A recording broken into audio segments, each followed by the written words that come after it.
The plushie is out for a limited time. Brawlhalla's newest weapon, the Chakram, was just revealed, and they cooked. You're gonna see right here, I have a mix between the trailer and live exclusive gameplay footage, including a full match of the new weapon. But let's go over its basic moves first. Because you might have just briefly seen, you can split this weapon into 2 different modes. And don't you worry, if it's going by too quickly, we're gonna slow it all down. The first move is this neutral light, and these are the 2 different versions. Now from the graphic, it's a little hard to see, so let's just look at the fused version first. You're gonna bash the Chakram up almost like it's a shield and send your opponent into this setup angle at low HP, and then you'll actually see once they're in the yellow, it's hitting them up even higher, as opposed to this split version, which the graphic is kind of covering it, but luckily we have some live gameplay footage here to demonstrate that this is a setup almost similar to Chakram NLight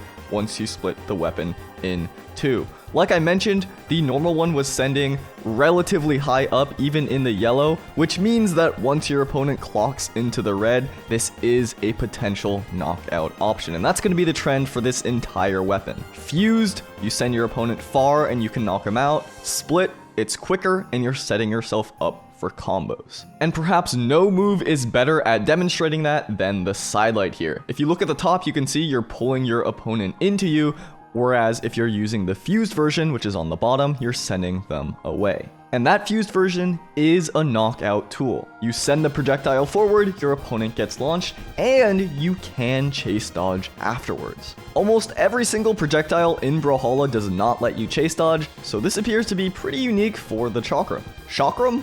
Chakram.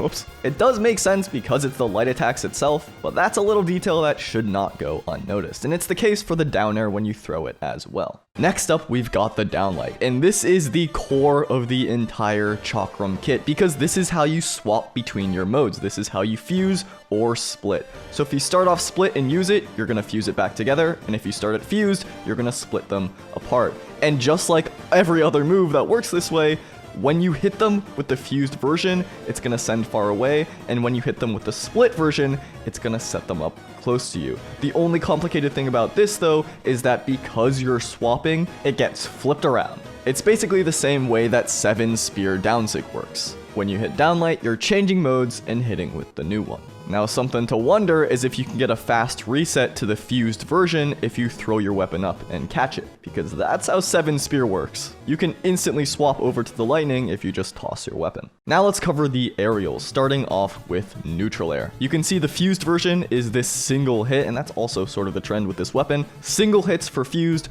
double hits for this split, and you can see this is a double hit. As I'm sure you're aware now, this is going to be more of a setup tool than the fused version. You can see they're in the orange, so the Mirage is getting knocked a little bit far away, but nowhere close to the degree it would be when the weapon is fused. But I don't want to spoil anything, so you'll see what I mean at the very end. Side air has a lot going on. We also have the most amount of HD footage of this one, given that it's used in the trailer a number of times. So I'm going to take this clip and slow it down. You can see you use the Chakram, you spin it in front of you, and then send your opponent outward, as opposed to grabbing them with the split version and then doing a little bit of a double hit here. Now this move has a lot of flow to it. This might be something that changes in the full release, but we can see in the live gameplay footage right here that you're able to drift like crazy. Look at this dash back, dash jump, backwards jumping, drifting backwards, drifting forwards. It is smooth.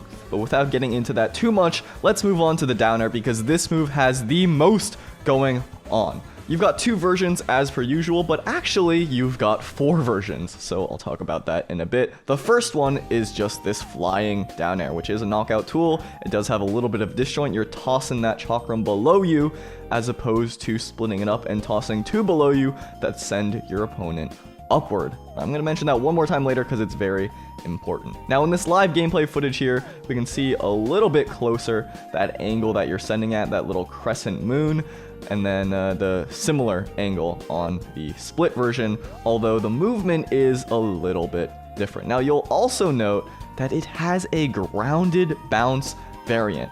Take a look at the blue guy right here. You're gonna see it bounces very briefly, and that actually was in the trailer as well. It's a little bit hard to catch, but that is pretty key. Here's the bounce version when you have the Chakram fused. It's a little bit of a different angle. You can see you're sending them outward as opposed to setting them up right next to you, and I think that's just because it has a lot more force, because you can see right here, it's meant to combo, as opposed to that one, which is meant to knock out. This down air, of course, you're going to want to use it to edgeguard, but the other one you can get a little bit creative. Maybe you send your opponent back up to you and then side air them, or in 2v2, you can use it to save your teammate. And this is looking like the single greatest saving move in all of Brawlhalla.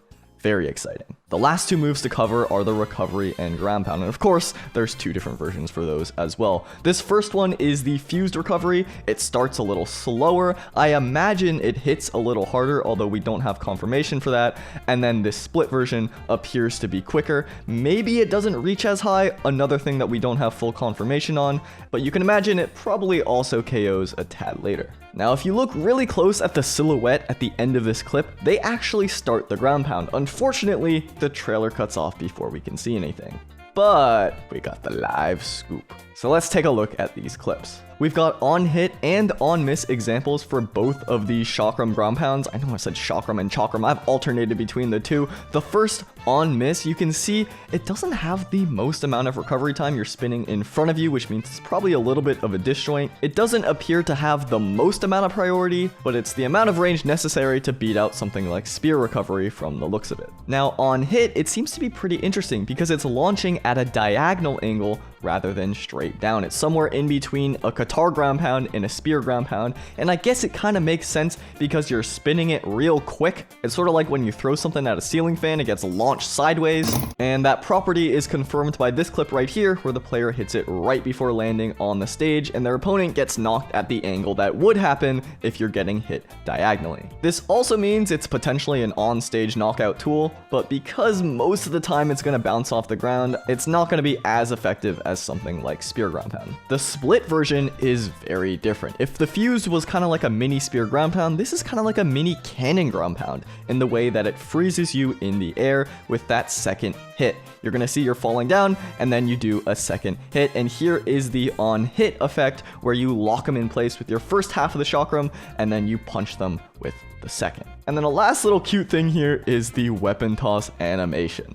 I like it. Alright, and the moment I've been waiting for, the live gameplay showcase. This is going to be a full match, the last stock of which is something special. It appears that our players were getting more and more used to the weapon as the match went on. We can really see the strength of the split version in its strings early on here, but that down air and that neutral air in the red sending nowhere. So our players are definitely going to want to swap over to the fuse version in order to get this knockout. And we can see there's some placeholder SIGs as well. So that was Bryn's side SIG. Don't pay attention to any of the SIGs. This is in very early stages of development. Right there, once again, the Bryn side SIG as the placeholder. We're going to see a Taro SIG. We're going to see a Jaeyeon SIG probably as well. This blue player just landed a side air, a neutral air, and then a down air, grabbing their opponent. And this little segment is really going to illustrate the difference between the modes. This player in the black is going for the knockouts with the big hits. That side air finally going to do it. Whereas the player in the blue was building up damage with the setup tools. As we move into these fresh stocks, these players are going to want to swap different modes. So the player in blue just did right now, and they're going to go for a number of strings, a down air into neutral air setup, and then the player in black is going to go for a few more. Side air into neutral air, and then a dash back side light into neutral air,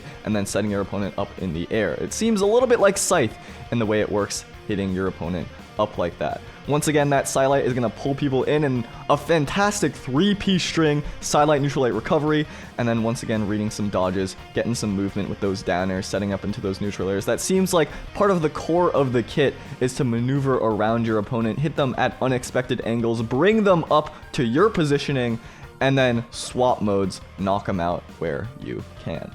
So in the red here, we can see that neutral light barely set up the opponent once again.